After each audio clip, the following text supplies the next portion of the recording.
Hello, good morning students.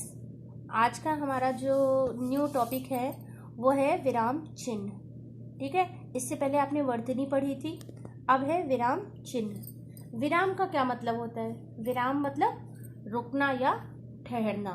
ठीक है, हिंदी में विराम का अर्थ होता है कि जब हम कोई वाक्य, भाषा या कोई बात अपनी कहते समय जो बीच बीच में थोड़ा रुकते हैं फिर बोलते हैं, या कुछ क्षणों के लिए जो हम विश्राम करते हैं, या अपने भावों को प्रस्तुत करने के लिए जो बीच बीच में हमारा रुकना होता है, वही हमारा विराम कहलाता है। क्लियर है? और जब लिखने की भाषा में हम अपने विराम को प्रदर्शित करना चाहते हैं तो उसके लिए जो चिन्ह लगाए जाते हैं उसे हम विराम चिन्ह कहते हैं। क्लियर है? वाक्य के बीच बीच में तथा अंत में विराम को या भाव को प्रदर्शित करने के लिए जो निर्धारित चिन्हों का प्रयोग किया जाता है उसे विराम चिन्ह कहते हैं। क्लियर? उसके बाद विराम चिन्हों का क्या महत्व होता है? यही चीज है कि भाषा में सही सटीक अभिव्यक्ति मतलब भावों को बताने के लिए ही विराम चिन्ह आवश्यक होते हैं। ठीक है, जैसे एक उदाहरण है, रोको मत जाने दो। ठीक है, इस वाक्य में इसका मतलब है रोको। ठीक है, मतलब उसको रोक लो, अभी जाने मत दो। इसी तरह अगर हम दूसरा वाक्य कहें, रोको मत जाने दो, इसका मतलब है कि जाने वाले व्यक्ति को रुकने की आवश्यकता नहीं है। क्लियर है? इसी तरह हिंदी भाषा में निम्नलिखित विराम चिन्ह बताए गए हैं। ठीक है, जिसे आप इंग्लिश में पंक्चुएशन कहते हैं। अल्प विराम या कॉमा। कॉमा आप सभी जानते हो कि पढ़ते या बोलते समय जब हम थोड़ा सा रुकते हैं, जैसे किसी के हमने कई नाम लिए, राम, सीता, गीता, मोहन, तो ये क्या है, सबके बीच में हम कॉमा लगाते हैं, अल्प विराम कहते हैं। क्लियर है? फिर नेक्स्ट है अर्धविराम। अर्धविराम को इंग्लिश में कहते हैं सेमी कॉलन। कहते हैं कि जब अल्प विराम से अधिक समय के लिए हमें रुकना हो, मतलब कोई बात हमने कही और थोड़ा ज्यादा देर रुक गए, तो वहां पर अर्धविराम का प्रयोग किया जाता है। जैसे वे गुरु जी के प्रवचन में मग्न है, फिर रुक गई बात, भला जल्दी कैसे आ सकते हैं, तो ये क्या है, अर्धविराम है। पूर्ण विराम मतलब जहां पर हमारी वाक्य या बात कंप्लीट हो जाती है, पूरी हो जाती है, वहां पर हम पूर्ण विराम लगाते हैं। योजक।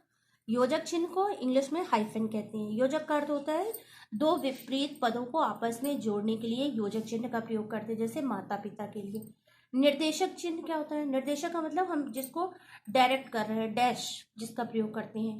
ठीक है, अपनी विषय सामग्री के लिए अथवा दो चीजों के मध्य भाव साम्य को प्रकट करने के लिए हम निर्देशक चिन्ह का प्रयोग करते हैं। जैसे कोई स्टेटमेंट कहा जाता है कि मंत्री जी ने कहा डैश, ये हमारे निर्देशक चिन्ह होते हैं। विवरण चिन्ह क्या होता है? विवरण का मतलब होता है जिसके बारे में हम डिटेल्स बताने जा रहे हैं, कि हमको कोई भी विवरण देना है, जैसे हमने किसी चीज की हेडिंग डाली, परिभाषा की, उसके आगे एक लाइन खींच दी, तो ये हमारा क्या कहलाता है, विवरण चिन्ह या डैश।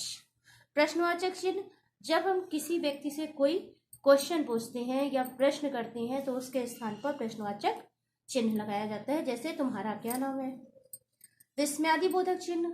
विस्मय मतलब आश्चर्य, जब हम कोई हर्ष, शोक, आश्चर्य के भाव को प्रकट करने के लिए लिखित भाषा में जो प्रयोग करते हैं उसे हम विस्मयादि बोधक चिन्ह कहते हैं। जैसे हे भगवान, विस्मयादि बोधक चिन्ह लगेगा।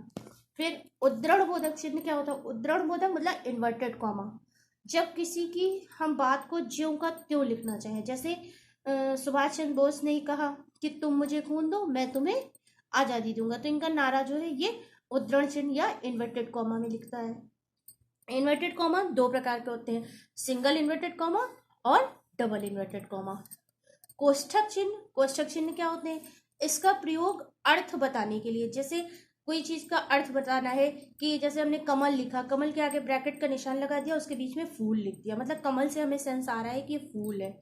या हमने सूरज लिखा और उसके अंदर उसका एक सिमिलर वर्ड सूर्य लिख दिया और ब्रैकेट में कर दिया, ये हमारा कोष्ठक चिन्ह कहलाता है। लोप चिन्ह क्या होता है? लोप चिन्ह होता है जब कोई बड़े बड़े पद लिखे जाते हैं और उनमें कुछ पद ऊपर के लिखे गए, कुछ नीचे के लिखे गए, तो जो बीच में स्थान होता है उसके लिए हम क्रॉस का 3 या 4 बार जितना डिस्टेंस हो उस हिसाब से क्रॉस के चिन्ह लगाते जाते हैं। ये लोप चिन्ह कहलाता है कि हमें सारे पद नहीं दिए गए हैं, बीच बीच में इनकी लाइनें कटी हुई, जिसको आप लोग इंग्लिश में एडिटिंग भी कहते हो। संक्षेप चिन्ह मतलब शॉर्ट फॉर्म, जैसे हम किसी का प्रोफेसर का नाम होता है तो प्रोफेसर पूरा ना लिख के प्रो लिख के जीरो लगा देते हैं, या शून्य छोटा सा लिख देते हैं। तो शब्दों को संक्षिप्त करने के लिए संक्षेप चिन्ह का प्रयोग किया जाता है। क्लियर। फिर नेक्स्ट आता है हंस पद चिन्ह। हंस पद चिन्ह को हम जो है त्रुटि सूचक चिन्ह भी कहते हैं। मतलब लिखते या छूट पढ़ते समय जब मुख्य रूप से लिखते समय जब हमारे मुंह से लिखते समय जब कोई अंश छूट जाता है तो उसे हंस पद चिन्ह कहते हैं। जैसे आप लोग लिखते हो कभी कभी कि हिंदी साहित्य में कई विधाएं हैं और हमारा कई छूट गया तो हम डैश लगाते हैं, ऊपर की साइड लिख देते हैं, वो हंस चिन्ह कहलाता है। फिर आता है पुनरोक्ति चिन्ह। पुनरोक्ति चिन्ह का मतलब होता है एक लाइन के नीचे अगर वही लाइन लिखनी है तो हम नीचे नीचे डैश लगाते जाते हैं, डिटो लगाते जाते हैं। डिटो का मतलब होता है सेम, जो लाइन हमने ऊपर लिखी है वही लाइन हमने नीचे लिखी है। ठीक है। टिप्पणी सूचक चिन्ह। टिप्पणी सूचक चिन्ह होता है जब बड़े बड़े महाकाव्य ग्रंथ या साहित्य लिखते हैं तो उसके आगे मेन कविता के आगे ये स्टार बने रहते हैं, जो प्राचीन किताबों में देखने को मिलते हैं। ये हमारे टिप्पणी सूचक चिन्ह कहलाते हैं। समाप्ति सूचक चिन्ह। समाप्ति सूचक चिन्ह का मतलब होता है जब कोई निबंध, कहानी, नाटक, पुस्तक आदि समाप्त होती है तो उसके अंत के पन्नों पे ये साइन होता है, मतलब एक लाइन इधर जीरो और एक लाइन उधर। ये हमारे समाप्ति सूचक चिन्ह कहलाते हैं। क्लियर है।